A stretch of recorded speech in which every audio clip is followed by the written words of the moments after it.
Hi guys, it's Reagan and welcome back to another video. Today's video is definitely going to inspire some future book buying for myself. That's right, today's video is going to be chatting about my most anticipated releases for the rest of 2022. This has been such a fantastic year for book releases, and the fall-winter season is no exception. So many books are at the top of my list to pick up, and I truly can't wait to chat about them with you guys today. I want to say 15 books to talk about. I tried to narrow it down and failed. I also tried to keep it to non-series, but a few series have sprinkled themselves in. But without further ado, let's go ahead and dive right in. The first book I have to talk about is Bliss Montage by Ling Ma. This is one of my few literary fiction stories that are coming out at the tail end of this year, and this book just has called out to me ever since, honestly, I saw the cover. But everything about this book sounds weird and peculiar, and one of my favorite elements about it is that it's actually like a genre mashup. Apparently, it's just kind of all over the place in all of the best ways. This actually just came out, so it's available to pick up in stores now, but Bliss Montage brings together 8 wildly different tales of people making their way through the madness and reality of our collective delusion. From a woman who is living with all of her ex-boyfriends, to a toxic friendship built around the use of one drug that makes you invisible, to an ancient ritual that will heal you of anything as long as you bury yourself alive. This book sounds like it's going to be provocative, strange, and twisty, a combination I personally always love. Next book I personally cannot wait to pick up is The Witch and the Tsar, and this is a Russian historical fantasy novel, particularly centering around the famous folklore witch, the Baba Yaga, and the Tsar, Ivan the Terrible. No secret, I'm a big fan of Russian history and Russian folklore, and this book seems to be centering a lot of those things, so I personally can't wait to see if the story is going to live up to my own hype. This is a story that's said to kind of reclaim and reimagine the story of Baba Yaga. We open following our main character Yaga, who is obviously a witch, but she kind of tries to stay away from humanity. Living alone in her home in the woods, she kind of makes a life and a living for herself there. But one day, Anastasia, her close friend and the wife to the current Tsar, comes to her with a mysterious illness and also pleads help for her against her husband, Tsar Ivan, also known as later in history as Ivan the Terrible. This is a story of Yaga, our main character, going out on a quest, I think, to try to save all of Russia. It sounds really interesting, and I'm curious kind of what elements of history it's going to pull in, but obviously this is a magical reimagining, and it also includes a lot of folklore and mythology, so I'm just really curious. This book comes out at the end of September, and it also sounds like a perfect read for the colder months as well. The next book is a must pick up for this fall Halloween, and that is House of Hunger by Alexis Henderson, author who wrote The Year of the Witching, which I read a few Halloweens ago and really loved. This one seems to be even more so up my alley because I believe it centers vampires, but she writes like historical horror stories, really centering strong female characters. I loved The Year of the Witching, so I'm very curious about this one. This is a dark horror gothic novel following our main character Marion, who lives in poverty and dreams of a new life. Desperate for work, she decides to take up a very strange listing that she sees in the paper and become a blood maid. This sort of introduces her to a dark and debaucherous world, what I assume to be like aristocratic vampires, and the story kind of spirals from there. I can't wait to pick up this book. This is for sure going to be in my October TBR. It comes out at the end of September. So again, perfect timing for this part of the year. Next up is another Baba Yaga, sort of Eastern European folklore and mythology retelling I clearly have a soft spot, and that is Thistlefoot by Jenna Rose Nethercott. This book just sounds like a very strange and like beautifully written fairy tale-esque story, which I love, and I actually think this particular combination really has a high probability of becoming a new favorite of mine. This is said to be told in the tradition of modern fairy tales like American Gods and Spinning Silver, and it's said to be a sweeping epic rich in Eastern European folklore and mythology, a debut novel about the ancestral hauntings that stalk us, and the uncanny power of a story. A book about stories, say no more. This is a story that centers 2 estranged siblings. One is a woodworker and one is a con artist by trade. They have not spoken in years, and they're also separated by many miles of Great American Highway. But at the beginning of the story, though, they receive notice that they have an inheritance, and it's not in any traditional traditional sense of inheritance, like land or money.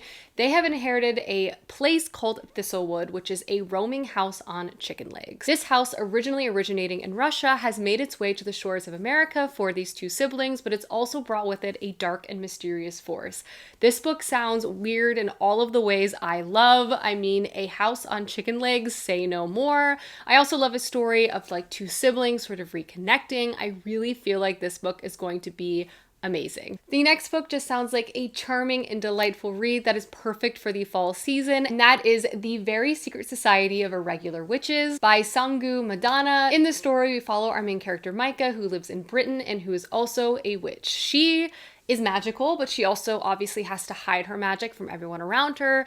And though she is a witch, she can't really have much community because when witches congregate, it kind of draws unwanted attention. She does have one like secret pastime, and that is she has a YouTube channel where she uploads videos of her pretending to be a witch. At the beginning of this book, she's kind of invited to a remote society to teach three young witches power. And when she arrives there, she meets a whole cast of characters, including one grumpy librarian who definitely sounds like the romantic interest of this book.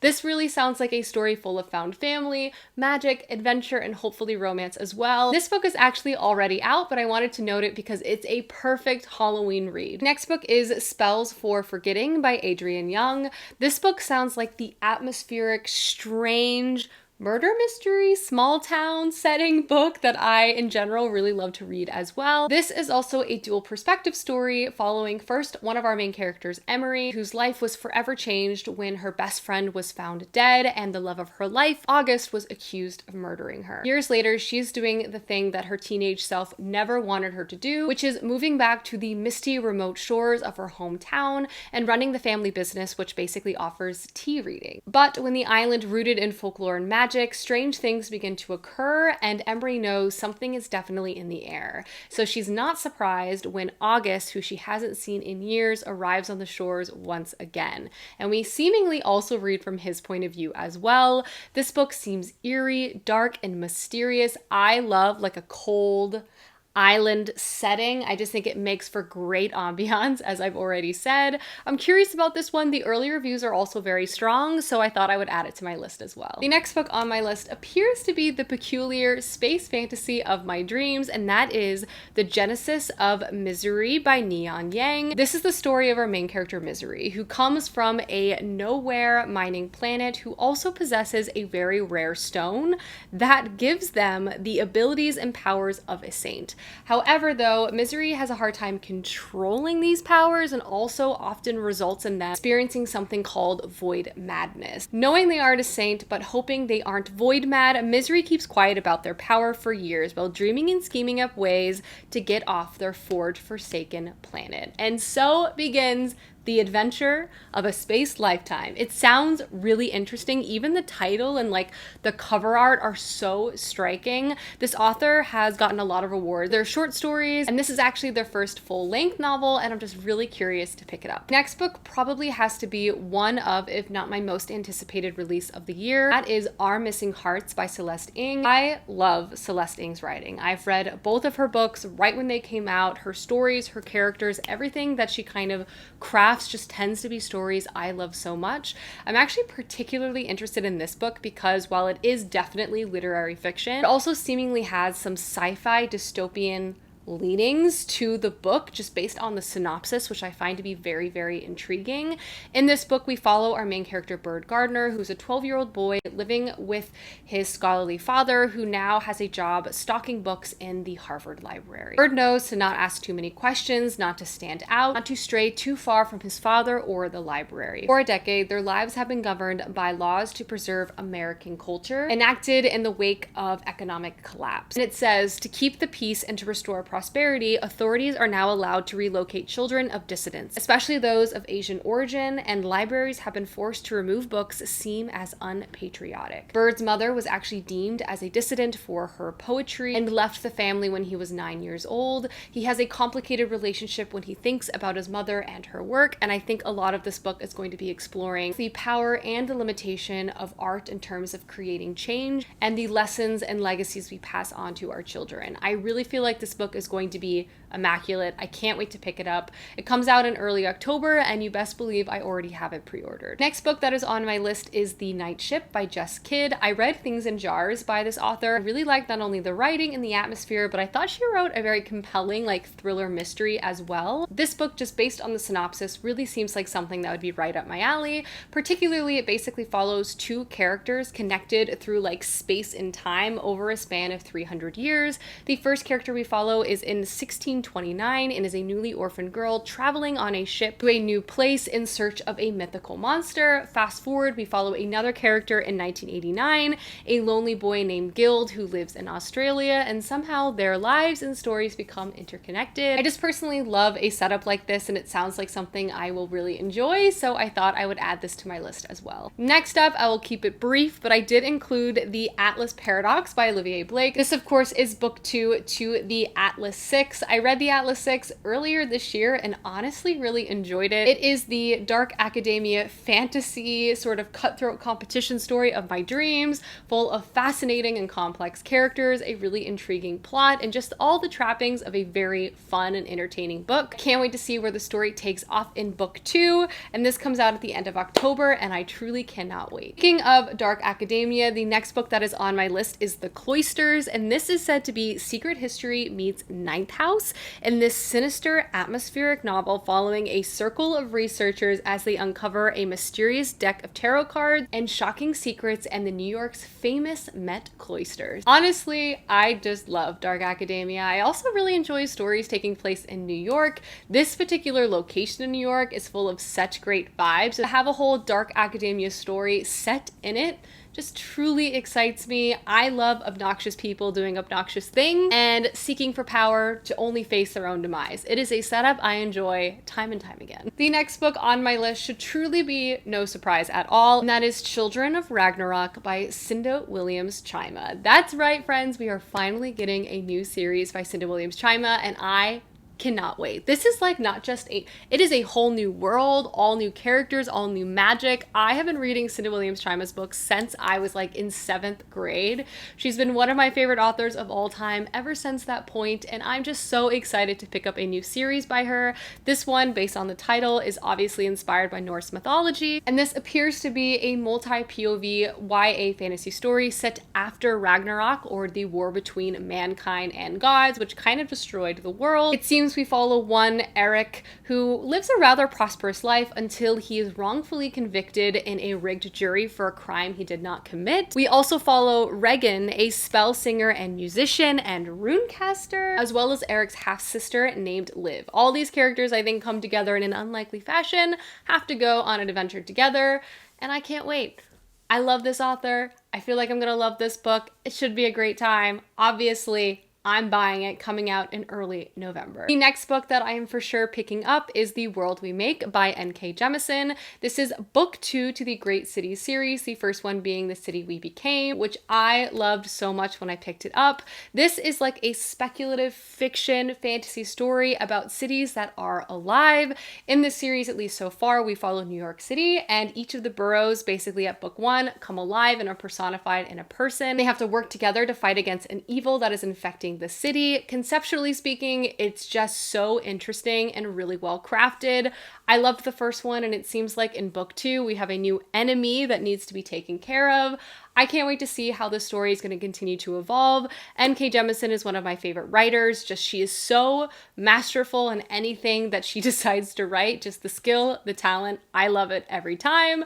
So needless to say, I will be reading this book right when it comes out. Speaking of sequels, I truly cannot wait to pick up. I also have Bloodmarked by Tracy Deonn. This, of course, is the sequel to Legendborn, first book to a fantastic, dark academia urban fantasy story. Just one of the best YA fantasy books that have been put out in years. First one absolutely blew my mind, so needless to say, I can't wait to see where the plot is going to pick up in book 2, which comes out in November. This story follows our main character Bree, who, after the tragic passing of her mother, decides to enroll in a very prestigious high school program on the UNC campus, allowing her not only space from her own emotions, but also giving her space from her father's emotions as well. Unfortunately, though, the first night on campus, she witnesses a magical attack, introducing her to a secret society that exists on campus.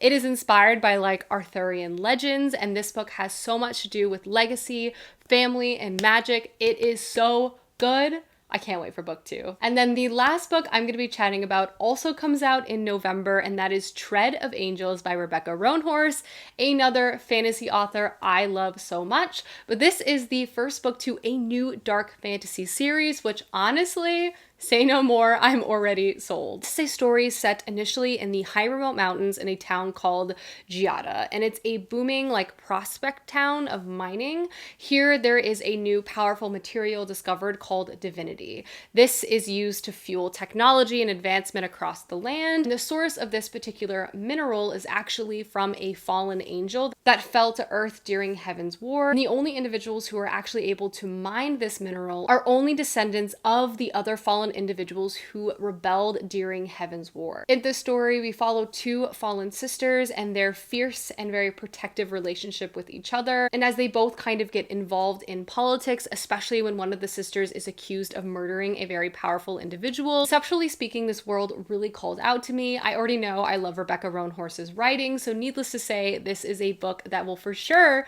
be being read before the end of the year. Alrighty guys, those are the books I'm most excited about coming out before the end of the year. Please let me know down below some of your most anticipated releases, as I would love to know, and I will see you soon with another video soon. Goodbye!